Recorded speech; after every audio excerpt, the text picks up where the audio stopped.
Hello everyone, this is Kausar. Welcome back to my channel. আশা করি আপনারা সবাই অনেক বেশি ভালো আছেন।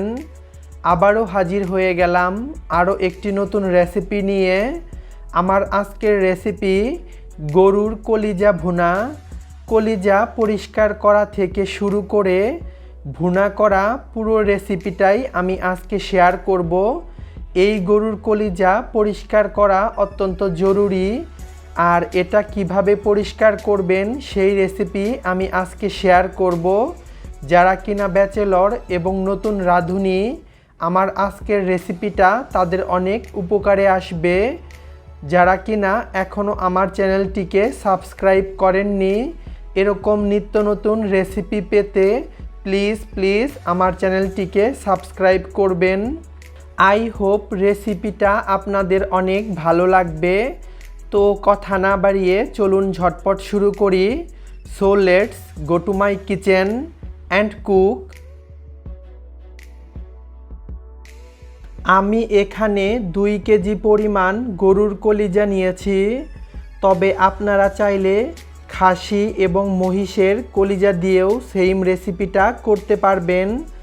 আর কলিজাগুলোকে আমি বারবার পানি দিয়ে ভালো মতো পরিষ্কার করে ধুয়ে নিয়েছি, কারণ কলিজার ভিতরে অনেক রক্ত থাকে।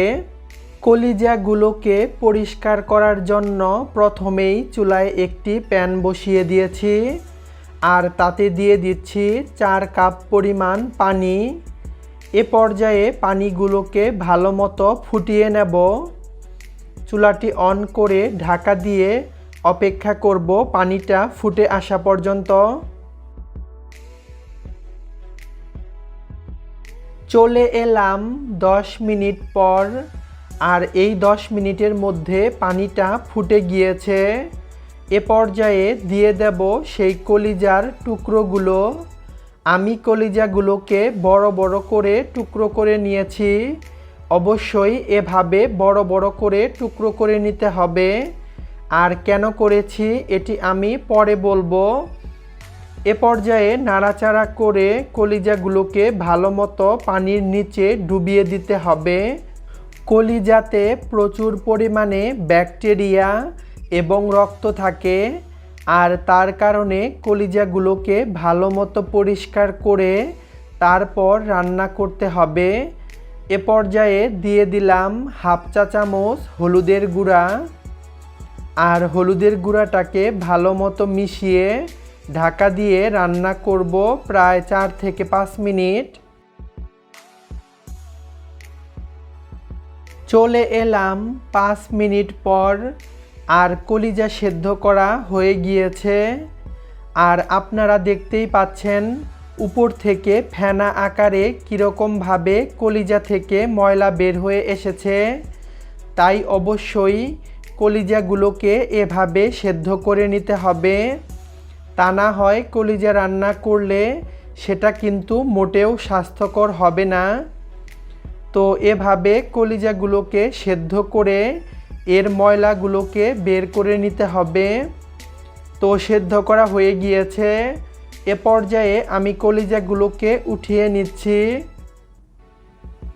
আমি এক এক করে সবগুলো কলিজা উঠিয়ে নেব, আর তারপর ঠান্ডা পানি দিয়ে ভালো মতো পরিষ্কার করে ধুয়ে নেব। আমি কলিজাগুলোকে পরিষ্কার করে ধুয়ে তারপর ঠান্ডা করে নিয়েছি। এ পর্যায়ে আপনাদেরকে দেখিয়ে দিচ্ছি কলিজার উপরের যে প্লাস্টিকের আবরণ সেটা কিভাবে তুলবেন। এভাবে হাত দিয়ে টেনে টেনে কলিজার উপরের যে একটি আবরণ সেটাকে এভাবে তুলে নিতে হবে। কলিজার এই প্লাস্টিকের আবরণটা পেটে গেলে কখনোই হজম হতে চাইবে না, আর এটি সহ কলিজা রান্না করলে মোটেও খেতে ভালো লাগবে না। তাই অবশ্যই এইভাবে কলিজাগুলোকে পরিষ্কার করে তারপর রান্না করতে হবে। আর কলিজাগুলোকে বড় টুকরো করে নেওয়ার একটি সুবিধা হচ্ছে এই যে কলিজার প্লাস্টিকের আবরণটাকে সহজেই উঠানো যাচ্ছে। আর কলিজাগুলোকে যদি ছোট ছোট টুকরো করে নিতাম, তাহলে এভাবে কলিজার এই আবরণটা উঠানো যেত না, এটা অনেকটা কষ্টসাধ্য হয়ে যেত। আর আমি কলিজার এই আবরণগুলোকে কিভাবে তুলে নিচ্ছি আপনারা কিন্তু স্ক্রিনেই দেখতে পাচ্ছেন। ঠিক এভাবে আপনারা কলিজাগুলোকে পরিষ্কার করে নেবেন। আমি এক এক করে সবগুলো কলিজা থেকে সেম প্রসেসে এভাবে কলিজার প্লাস্টিকের এই আবরণটাকে উঠিয়ে নেব। আমি সবগুলো কলিজা ভালো মতো পরিষ্কার করে নিয়েছি। এ পর্যায়ে একটি নাইফ দিয়ে আমি কলিজাগুলোকে কেটে টুকরো টুকরো করে নেব। আর আপনারা আপনাদের পছন্দ মতো দা বা বটি দিয়ে কলিজাগুলোকে কেটে নিতে পারবেন। ছোট এবং বড় আপনাদের পছন্দ অনুযায়ী কলিজাগুলোকে কেটে নেবেন। আমি আমার পছন্দ মতো কলিজাগুলোকে কেটে নিচ্ছি। আমি এক এক করে সবগুলো কলিজা সেমভাবে ছোট ছোট টুকরো করে কেটে নেব।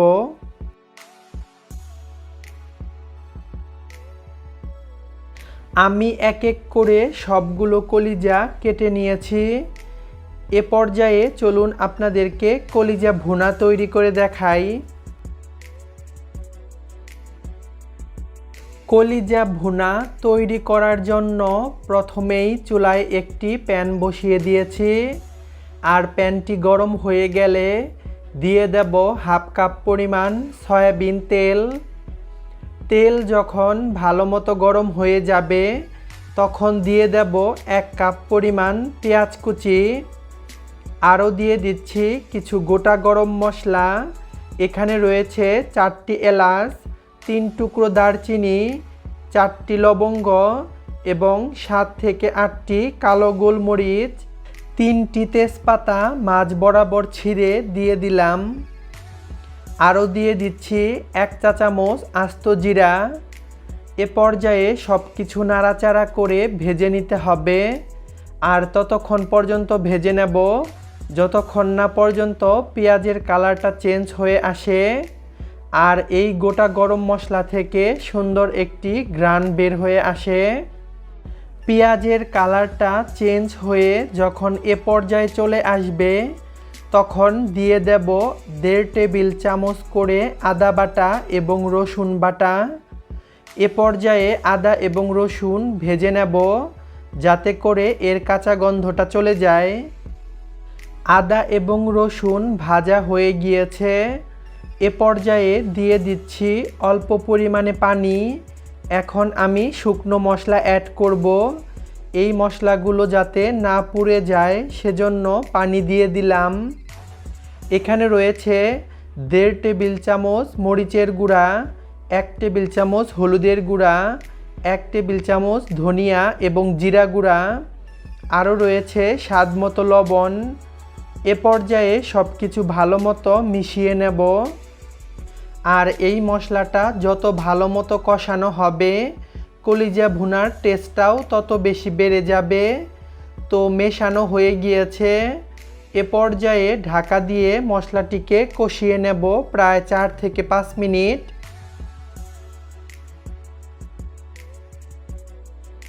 চলে এলাম 5 মিনিট পর। আর মশলাটি কিন্তু কষানো হয়ে গিয়েছে। যখন তেলগুলো এরকম উপরে উঠে আসবে তখন বুঝে নিতে হবে মশলাটি কষানো হয়ে গিয়েছে। তো আমার মশলাটি পারফেক্টলি কষানো হয়ে গিয়েছে। এ পর্যায়ে দিয়ে দেব সেই আগে থেকে পরিষ্কার করে রাখা কলিজা। সবগুলো কলিজা দেওয়া হয়ে গেলে কলিজাগুলোকে মশলার সাথে ভালো মতো মিশিয়ে নিতে হবে। আর এমনভাবে মেশাতে হবে যাতে করে মশলাগুলো কলিজার গায়ে গায়ে লেগে যায়।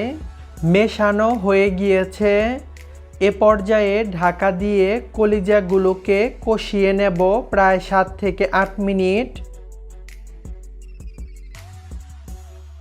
চলে এলাম 8 মিনিট পর। আর এই 8 মিনিট আমি মিডিয়াম টু লো হিটে কলিজাগুলোকে কষিয়ে নিয়েছি। আর এই 8 মিনিটের মাঝে আমি একবার নাড়াচাড়া করে দিয়েছিলাম। এ পর্যায়ে আবারও নাড়াচাড়া করে দিচ্ছি যাতে করে কলিজাগুলো নিচে থেকে না লেগে যায়। কলিজাগুলো পারফেক্টলি কষানো হয়ে গিয়েছে আর তেলটাও উঠে এসেছে। এ পর্যায়ে দিয়ে দেব 1.5 কাপ পরিমাণ পানি। আপনারা কতটুকু ঝোল পছন্দ করেন সেই অনুপাতে পানিটা দিয়ে দিবেন। আর আমি যেহেতু কলিজাটাকে একদম মাখো মাখো করে রান্না করব, তাই 1.5 কাপ পরিমাণ পানি দিয়ে দিলাম। এতে করে কলিজাতে কোনো রকম ঝোল থাকবে না। এ পর্যায়ে পানির সাথে সব কিছু ভালো মতো মিশিয়ে নিতে হবে। আর মেশানো হয়ে গেলে ঢাকা দিয়ে রান্না করব প্রায় 20 থেকে 25 মিনিট। চলে এলাম 25 মিনিট পর। আর এই 25 মিনিটের মাঝে আমি ঢাকাটি খুলে একবার নাড়াচাড়া করে দিয়েছিলাম। এ পর্যায়ে আবারও নাড়াচাড়া করে দিচ্ছি।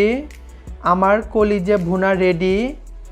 এ পর্যায়ে দিয়ে দিচ্ছি 1/2 চা চামচ গরম মশলা গুঁড়া।